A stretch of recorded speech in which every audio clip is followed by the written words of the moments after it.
ChatGPT. Now, side note, Linode is the sponsor of this video, and I use them for everything. But don't take my word for it. Use Linode for lightning-fast virtual machines and top-notch support. Plus, with their simple and intuitive control panel, you can easily deploy and manage your VMs in no time. That's pretty cool. And also, if you're new to Linode, use the code NETWORKSHOP and you'll get a $100 credit for 60 days. So you can try it for free. Coffee break. Before we go any deeper, let's talk about what is ChatGPT. So let's go ahead and open up a new chat right here. And let's ask it to explain itself. What are you? Okay, way too wordy. Tell me in 5 seconds. Explain it to me like I'm 5. Much better. But how cool is that? Yeah, I do have some questions. Who made you? So OpenAI made ChatGPT. This is the 3rd iteration of it, I believe. And the reason it knows everything is actually, let me find out. How do you know so much? What were you trained? Okay, so ChatGPT knows a ton of stuff on the internet because we basically taught it, all of us. We made this. We're like its parents. But the better question is, why is such a powerful tool free? How are you free? Good answer. No answer. Okay, so now we know what ChatGPT is. Kind of. I mean, at least what it would reveal to us. I need some coffee for that one.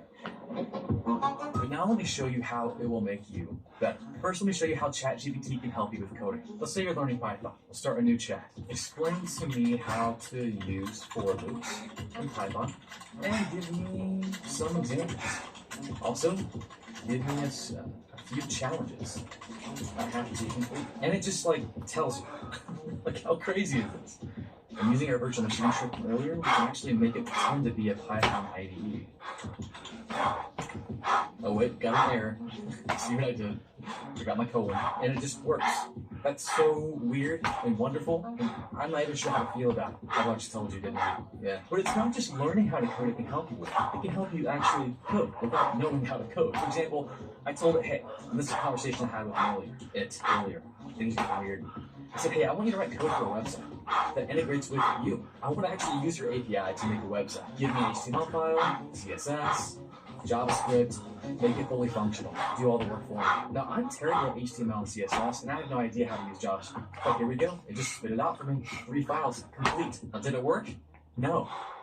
It gave me an incomplete JavaScript file. I told him that. But my genius buddy, he helped me. He gave me the full file, told me what was missing. Here we go. Did it work? No, still no. But this is where the power of ChatGPT is.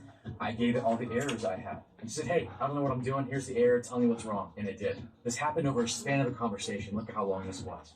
And by the end, he helped me solve all the issues. It helped me solve all the issues. And it gave me a functional website that actually works with it. I can answer questions right there. And one of the coolest things it can do is help you understand code. Maybe there's existing code that you have and you're like, I don't know what this does. You got it from GitHub or a coworker and you're like, what's going on? Paste it in there. This is a bash script. You say, hey, what is this code doing?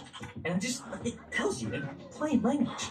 Like, it's going detailed, dude. Look at this. But I hope you're seeing so far how easy this power, especially if you're just learning how to code. Like, this is crazy. I hope you're excited by this. And I can even tell it to try to make it better. It just tells me how to do it better. I love this so much. It's gonna make me look so good. Now, the second way this will make you amazing and awesome is studying. I know how it feels sometimes when you're studying a really complex topic and you're like, man, I wish I could have a friend, a buddy, a genius. I just go, hey, can you explain this to me like I'm 5? Like, I don't know what's going on with this thing. ChatGPT will do that. So maybe you're studying virtual machines and containers and you're like, hey, what's the difference? Ask it. It gives you a fantastic explanation. And then you can keep going further, like, hey, which is more secure? Another killer answer, and you can say, what are the security risks with running containers? What are their vulnerabilities? And how can we mitigate that? Like, notice I'm just doing research. I'm just whatever thought comes to my mind, and I'm just trying to figure things out. The information it's giving me right now is pure gold, and would have taken me a bit more time on Google. And then once you're done studying, quiz yourself. But don't show me the answers just yet. Let's make a multiple choice. That's so stupid. It's awesome. Let's try answer number 1. I'm gonna say C. It just knows. Like, I just tell it. Like, I'm running flashcards with a friend. Are you seeing this? Sorry. I know. Coffee break. Let's talk about hacking. Cybersecurity has been all abuzz about this thing. Let's start a new chat. Give me an nmap command that will scan the network 10.8.4.1, whatever, and avoid firewall detection. It gives you the command, and then it explains every flag it uses. Let's say, can you create a Python script that will do the same thing? What? Let's see if it'll write a phishing email. They won't do everything. I agree with that policy. But I believe it did do it before. They've had to tighten things down since they released this in December. And watch this. Maybe you're a pen tester and you have to write a pen test report for a company you just did stuff with. I don't know. Write a pen test report for Hackwell Industries. I found an XSS and SQL injection vulnerability. Let's see what happens. Look at this. I wasn't even detailed with what I wanted. It's giving me more than I asked for. Now we could do this all day, but we gotta move on. Let's talk about cloud and networking and every other area of IT. Can you use this too? Yeah. Check this out. New chat. Give me Azure CLI code to deploy 3 virtual machines and Kubernetes in Azure. Look at that. Oh, interesting. You run kubectl on each of those virtual machines. And then here, it's putting the Kubernetes cluster to work. It even tells you how to manage it. Show me how to do the same thing in AWS. And it just does it. This right here is the biggest piece of magic I've ever seen in IT. I mean, comment below if you've ever seen anything like this. For networking, it's the same thing. Give me the Cisco CLI to create a VPN tunnel between 2 Cisco routers. No, Cisco? Are you kidding me? Do the same thing with Juniper. It's amazing, amazing. And finally, by far, one of the most killer ways to use ChatGPT to make you awesome. And that's with writing. Because the most killer skill you can have in IT is fantastic communication skills. It doesn't but it can write for you. Take those ideas, write your crappy text, it'll make it look beautiful. Like for example, let's try this. Let's say you're doing a project that you're going to put on your website, your resume website, and you love the technical stuff, you love doing it, but you don't like to write out what it is or what you want to do. Watch this. Write a very entertaining blog about my recent IT project. I deployed a DNS server. Kita man ako ada kwarta dito lugar. I also configured my router to hand out the DNS server IP address via DHCP. Let's see what it does. It even explains the other stuff. DNS, giving you a phone book analogy. Are you reading this right now? Like, how insane is this? You could use this to write your bullet points on your resume, to do these projects, to write blog posts, to write emails. And I'll say, like, you don't want to just take it as is. Like, take it and edit it, put it into your own little flavor, but it gives you a starting point. Maybe you're not a great writer. This can help you. You can like ask it to help change it a bit.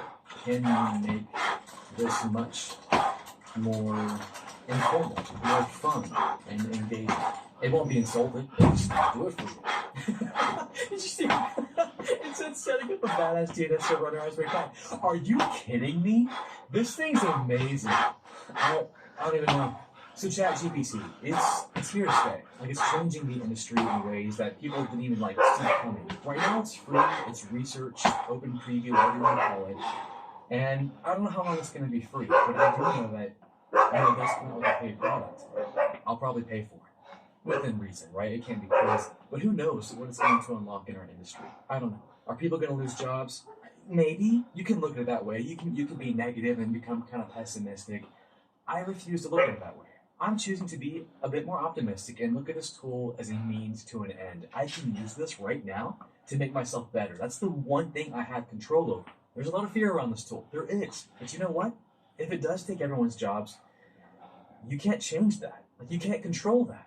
But you can control the situation right now. Use it to your advantage. And thank you to ChatGPT for watching. Thanks for watching our video on ChatGPT. If you have any questions, just leave them in the comments. See you in the next one. This thing's crazy.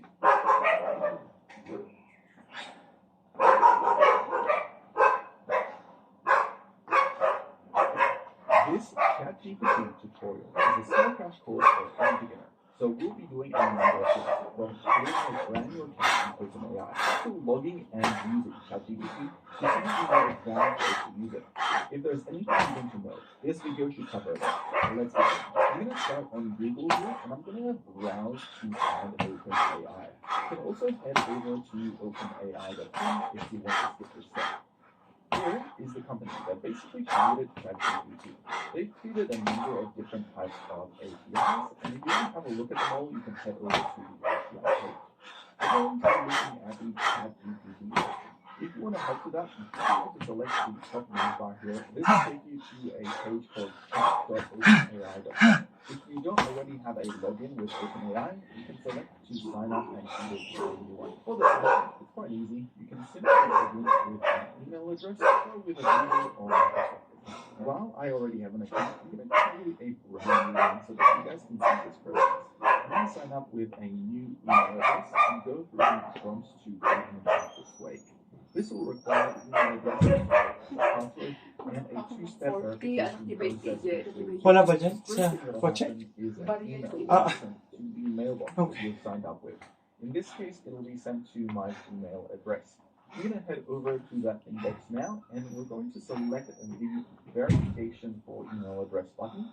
This will basically activate the account so we can log straight into the OpenAI systems. Now, the OpenAI dashboard isn't ChatGPT, it's a separate dashboard to start using some of their normal models here for their OpenAI systems. But to go back to ChatGPT, we need to select the link up here that takes us to chat.openai.com. Here, we'll need to log in one more time, and this should take us to the ChatGPT system. So again, I'm going to put in my password here, and this will now finally take me to ChatGPT. As this is the very first time I'm using it, I need to fill out just a few more details. So here, I'm going to fill out my name, as well as my phone number, which will verify my account. This will send me that two-step verification, so I'll put in the code I received and my phone number. And finally, we're now in the ChatGPT and the system, and we can start to use it. The first thing to know is that ChatGPT is free, and it's being used right now for research purposes. There are a few points worth reading here when we get started. Things like their goal here is to get some external feedback in order to continue to improve the system as well as making it safer. They also have a few safeguards in place because there are occasions where the generations are incorrect or even misleading. So be aware of that because if offensive or biased content is produced, then you might not want to use the general right. Let's have a look at what else is being used here. So we also have a collection of data. So the prompts and items that you are entering in are actually reviewed by their AI framework in order to improve the system. So this means just take note of what kind of prompts you're putting in, and also don't share sensitive information that might be happening inside your conversations, which means that if you're putting in passwords, which really you shouldn't be, try not to post screenshots of that. There's also a importance of feedback here, because as we do discover and utilize the system more, giving feedback can help them improve the system. There is a Discord server that you can join where you can share your feedback, and this one over here is actually accessible, so I'm just going to log into this OpenAI one, and it already has 500,000 members. Wow, that is quite a few. You'll need to go through the prompts here, so visit the website, make sure that you read this, and then complete the little survey here, making sure that you're not going to be doing anything such as spamming or anything like that. So I've just applied here, and here we've got all our discussion threads and whatnot, so you can join as part of the community. Now, let's begin. This is ChatGPT. It actually has a couple of elements here on the page worth knowing. We've got the sidebar here, which essentially doesn't really do much. The main item here is the reset thread, and we'll get into shortly. Here we have a couple of example inputs that we can place, and the input is just over here. This is where you can type your text. We also have some details here about the capabilities and limitations. Let's take a look at all this. So in terms of the capabilities, the ChatGPT system actually remembers what you said in previous conversations. Now be aware that this is the conversation thread that you're having. If you start up a brand new conversation thread, that won't be remembered, just the current one that you're in. It also allows you to do follow-ups and corrections. So for example, if you didn't get quite the answer that you're looking for, you can always ask for another one, or really just read for a different one. The AI is also trained to decline providing negative or inappropriate requests.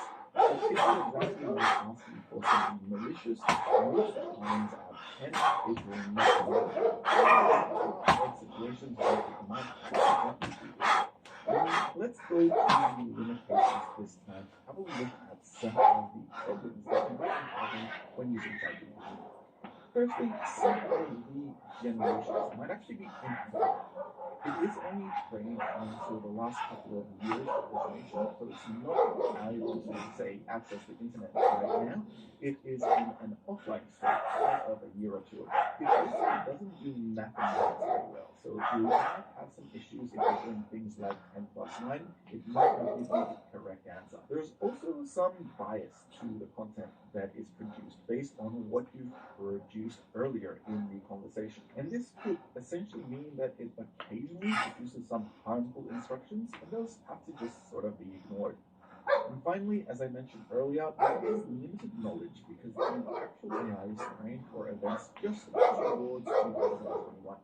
This means that it won't have up-to-date information on relevant and current facts that happen in the world. With all of this said and done now, we can now actually start taking a look at using ChatGPT. The first thing to take note of is that using it is very simple. All we have to do is enter in a message or a query or a prompt of what we want the AI ChatGPT to do for us. And then we get an output. There are a few examples here with buttons basically asking us how to explain what quantum computing is or how to make a HTTP request in JavaScript.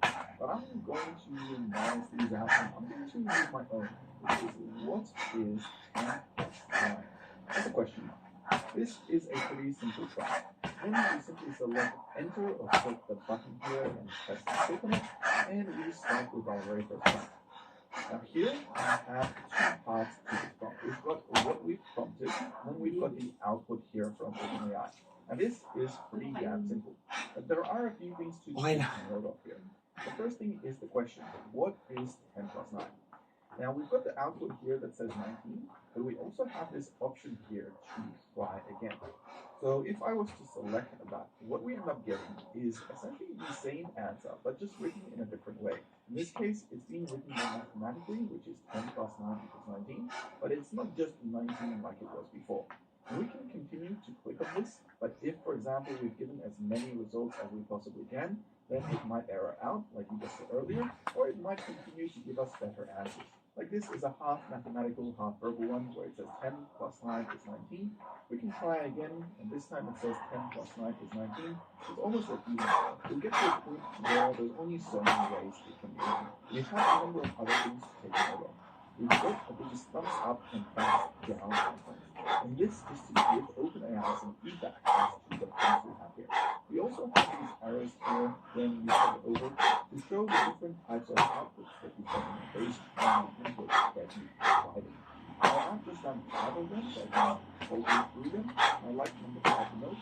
So this one actually gives a thumbs up. Now, if, for example, it gave a poor answer, you could do the same by going back here. So there's an arrow of code, and say, so this, for example, is how you would provide feedback to the system if you needed to. Now this is our very first prompt in this conversation.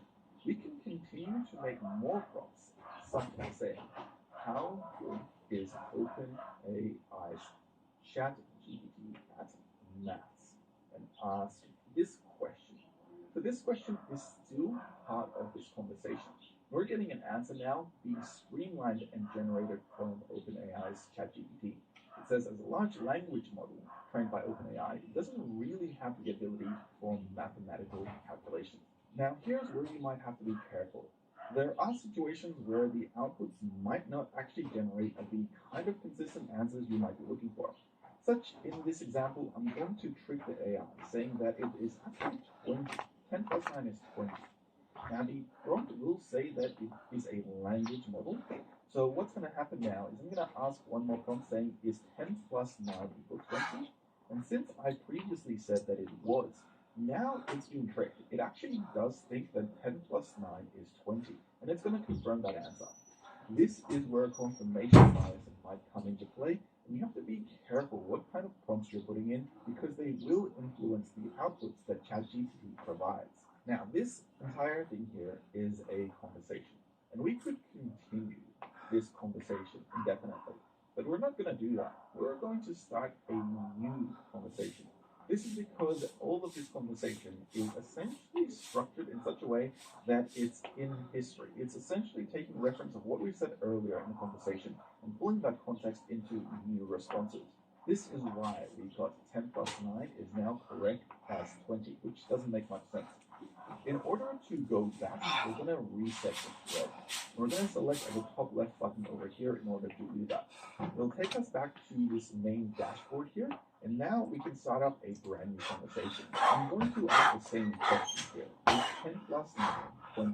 Which we know is incorrect, but we tested earlier that it was. This time, however, since the ChatGPT system is not referencing that previous conversation, it's going to answer the correct math. Even though math isn't the best example, this is just a good example to show that no, 10 plus 9 is not equal to 20, it's actually 9. And with that set and done, we now know all the basics to more or less utilize ChatGPT. There are a few other things I want to show on the website before we move on to some more advanced examples on how to utilize ChatGPT to its full. Let's take a look at the rest of the website here. The chat is toggled here for dark and light mode, so the default I'm going to go is the dark mode or whatever your operating system is on. I'm going to swap to dark mode, which, well, doesn't do anything. But then I can also swap to light mode, which is a little bit harsh on the eyes. Personally, I prefer the dark mode, which is what I'll keep it connected to. I also have the option here to connect to the Discord server that we had a look at earlier, as well as the option to have a look at the FAQs and updates, which takes you to a forum-like website here where you get to learn a little bit more about ChatGPT, how it works, and its background. It is essentially based on the GPT 3.5 model, which is a newer one that provides human-like feedback. Let's begin with our first advanced prompt. This prompt will be on how to create some food, specifically some seafood. First of all, I don't particularly know yet what type of food I want, so I'm going to ask ChatGPT to give me 10 dishes with seafood. And here is an example of a list prompt. And this is where you ask ChatGPT to give you a specific number of items or a specific number of things. In this case, it's 10 items of seafood. The output here should be based on the context of the query. So in this example, it's a human prompt that is being outputted with a list of 10 items, but it also gives you a little bit more context here, saying that there are different levels of difficulty for each one of these dishes.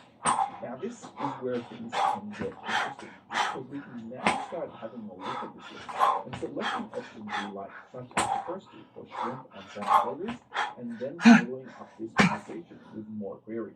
I'm going to ask in the next part of this conversation if ChatGPT can create a shopping list for me based on the very first two items.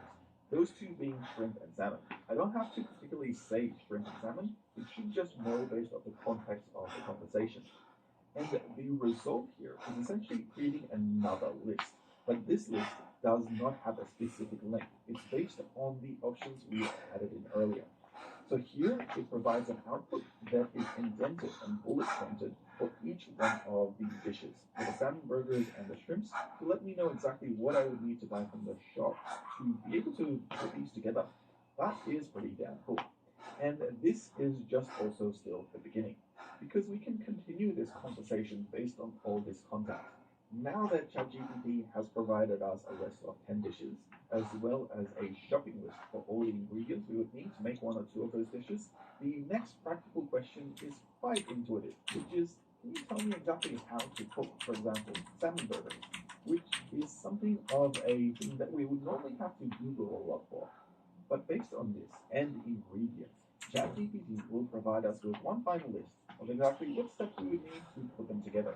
This is just a quick shopping list example of OpenAI's ChatGPT. Now that you have an idea of how you can continue a conversation, let's have a look at some more examples. This time, I'm going to use ChatGPT to do some coding for me. I'm going to use one of the pre-made prompts here on how to do a HTTP request in JavaScript. This is a pretty ordinary prompt, but here you get to start to see some of the more coding aspects of ChatGPT and what it can perform.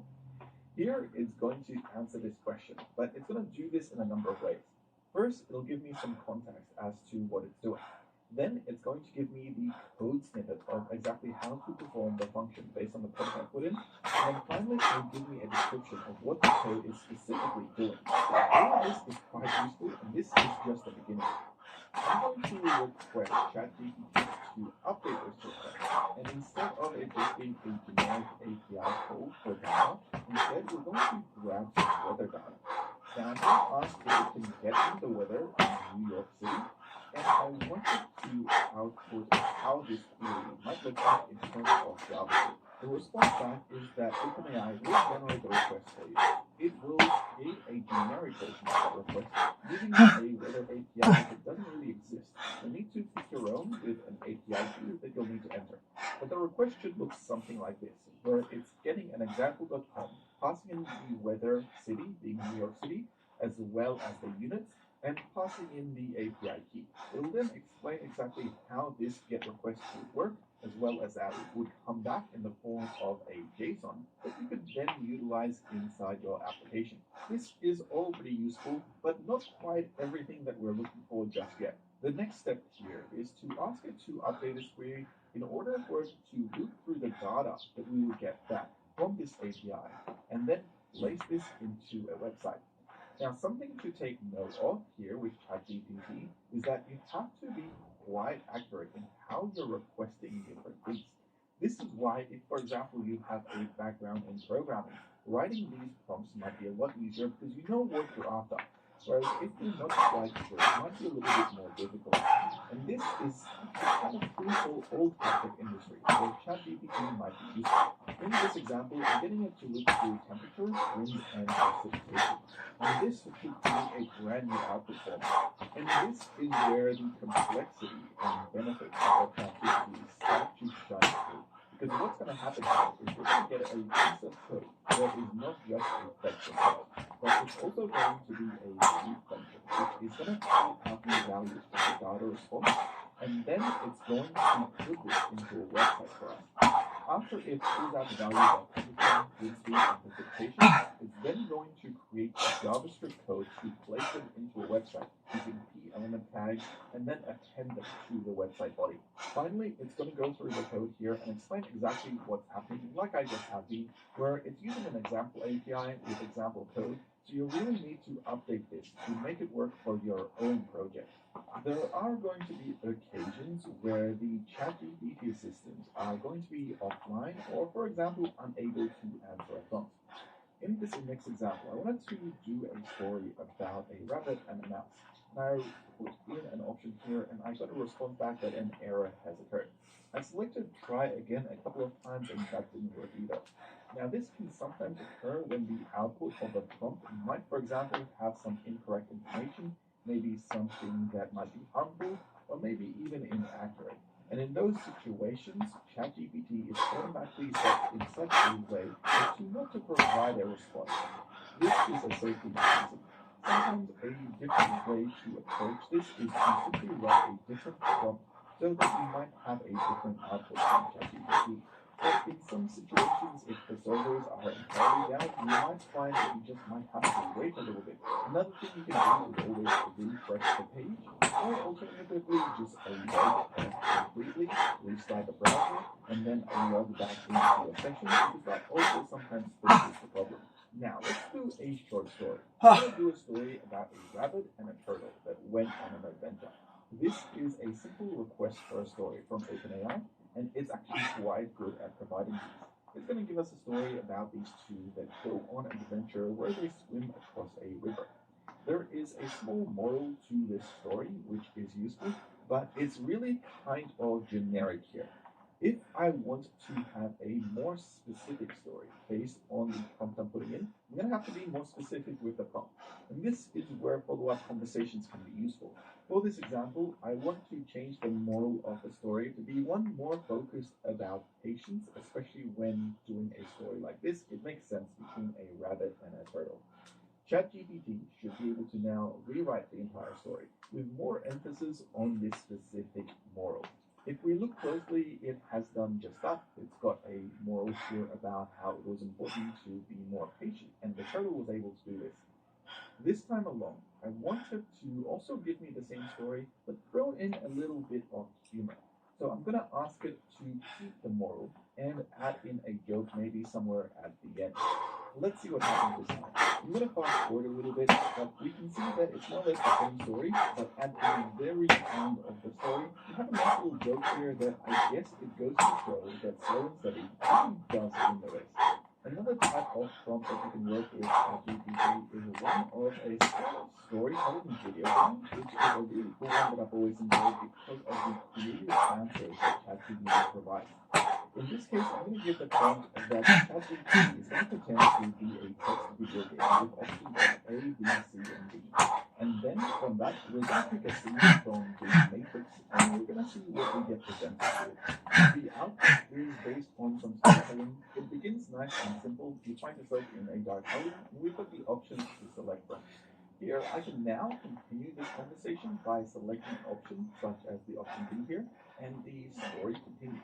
What's really interesting about this type of prompt is that you can pick any type of story from any type of scenario. You can pick ancient history, you can pick literature, you can pick movies, and then you can enjoy the creativity that ChatGPT provides while also going through and being a little bit part of that experience. Another popular way to use ChatGPT is to generate content for things like websites or even documents that you might need to prepare. While you might not want to use the entire document as is, you'll need to modify it, it can give you a helping hand in creating these. In this example, I'm going to create a copyright and privacy policy for a website. This is something common I have to do as a developer, but here I have an outline of a bit of a template that I can start using, and I can be a bit more specific, saying that it's for a accounting website, which allows me to even have something more outlined for that type of a website as part of the privacy policy as well as the copyright statement.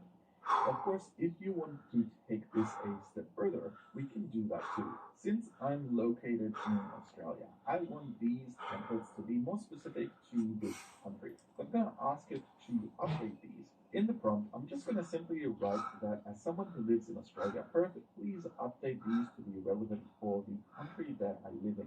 The output from ChatGPT essentially is the same, but with new updated information such as the Privacy Act, which is specific to Australia, as well as wording such as including Australia and international copyright law in its template. ChatGPT is also quite creative as well as being able to produce humor. In this example, I'm going to ask it to write a nerdy pun. Why was the math book sad? Because it had too many problems. Yeah, good one. If we do a refresh, we get more or less the same output, but we can continue to ask it for more jokes or more puns as we need, and we'll get quite a few many. Of course, depending on how you write this prompt is how you'll also get the output. So, for example, you might want a longer joke. So in this case, I'm going to say, write me a nerdy joke or a short story, and they would produce a longer content version of the same output. You can also be deliberate about your jokes and content, such as combining the two elements together to see what it produces. In this example, I'm going to combine a hat with a rabbit and see what ChatGPT can come up with. I'm going to ask it to tell me a joke combining these two items. And here I get, why did the cat be pulling a rabbit's head? Because it had a hairline. Nice. You can also put ChatGPT into situations to produce humor and jokes too. So for example, I'm going to get it to pretend to be say Elon Musk, and I'm going to pretend to have just Twitter, which Elon sort of has done. Then to create a joke, Elon would say after he's bought Twitter. Now, since the API doesn't know that Elon has bought Twitter, it's going to have to guess here. But its guess is actually kind of accurate, saying that Elon would increase the character limit. There is another type of prompt which is useful, and this is the one of writing things, such as documents or cover letters or even job applications altogether. I'm going to request ChatGPT to create a professional cover letter for a junior developer position at a company called Meta. And it's going to be for myself, a young borrow, and I want to essentially use it as something that I can do to apply for this job who knows also the basics of programming in general. So with this kind of a prompt, it's quite specific, but it will also give me a specific output. So here I've generated one to a hiring manager. It's giving me a good introduction of who I am and what I've done. Apparently I've done a bachelor's degree of computer science, which is impressive, as well as working at an internship company called XYZ. So all of these are things that I would maybe need to update a little bit before, say, posting it off. But this also might be inaccurate. I might not even have a bachelor's degree. This is where we can go through and update this prompt of this cover letter, say removing the fact that I have maybe no prior job experience, but maybe listing out that I worked on quite a few different types of projects when I actually was doing a boot camp in programming rather than going through university. OpenAI will go through this prompt and update it based on the context of what is now required. And this is what makes it pretty cool because you can essentially version out different types of cover letters here depending on your needs. The real trick here is to be specific whenever you're prompting ChatGPT to create an output for you. In terms of that, it usually grabs the context of what you're saying quite effectively as long as you write it in a clear and sort of way. Let me continue this example. And this time, based on this cover letter, I want ChatGPT to create a resume form that I could maybe combine as part of this application. So I can simply write based on this cover letter, write a resume that includes some skills, work experience, maybe even other things such as languages or etc. Based on the context of this, I'm applying for the same position, and let's have a look at what this produces. So here it starts off with some essentials, which is like a phone number as well as a spot there for an email address. A small summary, if for example the person skipped reading the cover letter. It then goes through and lists out my skills, which is quite cool, as well as the education. It actually has combined both bachelor's degree and a boot camp, which are two separate things from that context, but we could update that. It's added in the experience as well as some example projects. And all of this is content that could now be used in a resume as long as it was properly updated with real-world examples of what I've actually done. ChatGPT is also very effective at doing summaries as well as pulling out content from documents. Let's have a look at the Privacy Act of 1988 from Australia. I'm going to scan down to this document and I'm just going to copy and paste a random section of it into ChatGPT. Then I'm going to give ChatGPT a clue of what to do. In this example, I wanted to maybe summarize or explain to me this Privacy Act in simple terms, and then I'm going to copy paste the text. There are a few other variations that we can do here, and I'll get into those shortly. But for the time being, let's just start off with a simple example. The output is just a sentence or a paragraph here explaining what this section of the Privacy Act intends to explain. And while I won't get into the specifics of that, this is just an example of how you can do this. This is basic summarization. Of course, you can summarize it even further, such as requesting ChatGPT to simply pull out the 5 most important keywords from the above statement. Summarization with ChatGPT can work in a number of ways. You don't always just have to explain a summary. You can give it specifics of how you want to present that information, such as explaining it to me like I'm 5 years old. This can give quite a few different types of answers. You can do it for someone who's older, younger, or you could even simplify it even further by asking to explain it for a 3-year-old. And I like this answer because it gave a prompt here where I could understand that if someone does something bad with your private information, the government will help make it better. That is definitely for a 3-year-old. Another way you can request